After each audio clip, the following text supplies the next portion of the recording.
I'm Marcus Julian Carbo from societiesanillusion.com, and this is the Angry Atheist, Unscripted.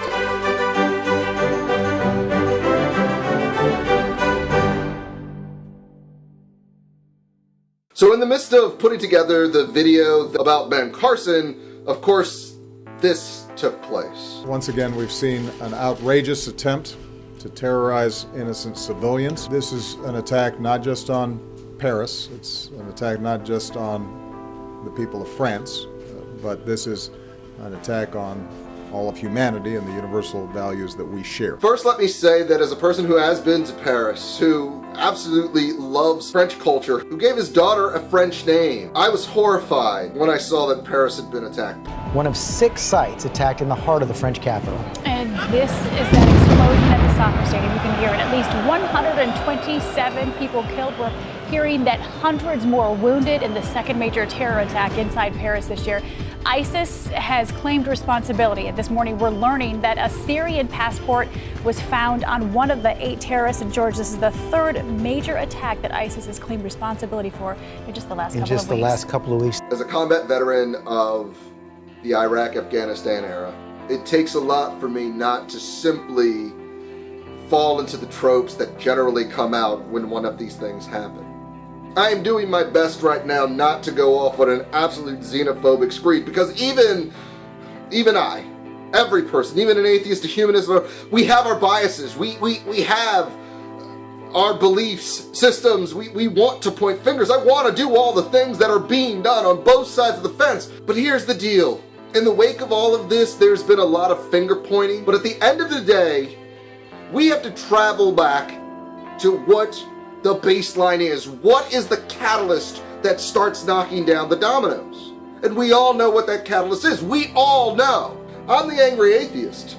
I'm not going to say in radical Islam, in fundamentalist Islam. No, this shit that we just saw in Paris is rooted in Islam. But if it is a religion of peace, then why are the fundamentalists the most violent people in your religion? What you have in the Middle East is a religion that takes itself too seriously in a world of weapons of mass destruction.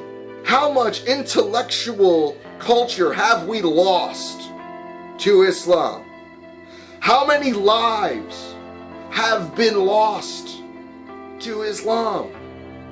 How many needless deaths must keep happening in the name of Islam before we call it what it is? There are several things that we can do to start to eliminate this threat that is radical Islam. It's time we got off of fossil fuels. Our dependence on oil, the world's dependence on oil, is what funds this. It's what funds the regimes that fund the groups. ISIS is just the latest manifestation of our mistake in this. We get off of fossil fuels, they no longer have the funding for this. We have a better chance of going in and allowing Western culture to take hold. Yeah, Western culture. One of the biggest mistakes we ever made, and far be it for the Bush administration to have made a mistake, was that in 2003, when we invaded Iraq, in 2004, right behind us, wasn't Target, McDonald's, and Cadillac. You get enough of that on the ground and this stuff will start to dissipate. This is not a war that will be fought with bombs and bullets. This is a war that has to be winning the hearts and minds of the people of the Middle East. People ask me, why do this channel?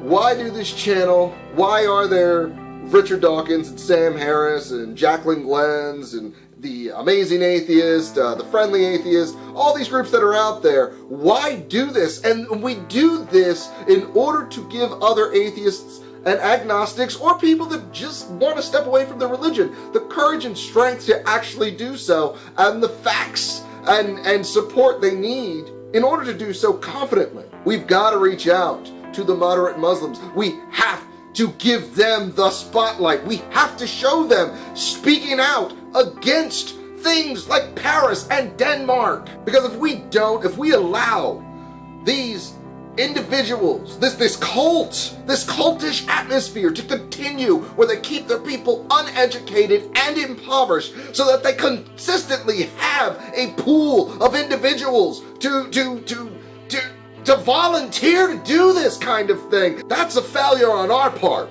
We've got to be able to give those, the moderate Muslims, the strength to stand up in the face of this. Show them how great Islam once was. Show them how great the minds were that surrounded Islam once was more than 1,300 years ago. Show them that the intellectual culture that is being used across the planet, much of it is rooted in the intellectuals that came out of the Middle East. Give them the reasons to stand back up for their intellectual culture, for their piece of the pie. We are but one species, separated by ideologies that are imaginary. If you are born in the Middle East, you have a good chance of being Muslim. If you're born somewhere in the West, you got a half-decent chance of being Christian. If you're born in India, you're probably going to be Hindu. Truths based on geographical locations are not truths. They're culture. And if you want to keep the ceremonies, if you want to keep the art, the literature, I'm game for that. But the belief has got to go. We have got to try harder to educate people, to stop what has happened over and over and over again, to try and make Paris the last straw, the last time. My brothers and sisters who inhabit the lands of France, especially Paris, stay strong. We stand with you. We stand next to you. And if anything comes out of this, anything positive, hopefully this is the moment that the world woke up and said to this belief in Sky Daddy, no more. No more. We are not putting up with this anymore.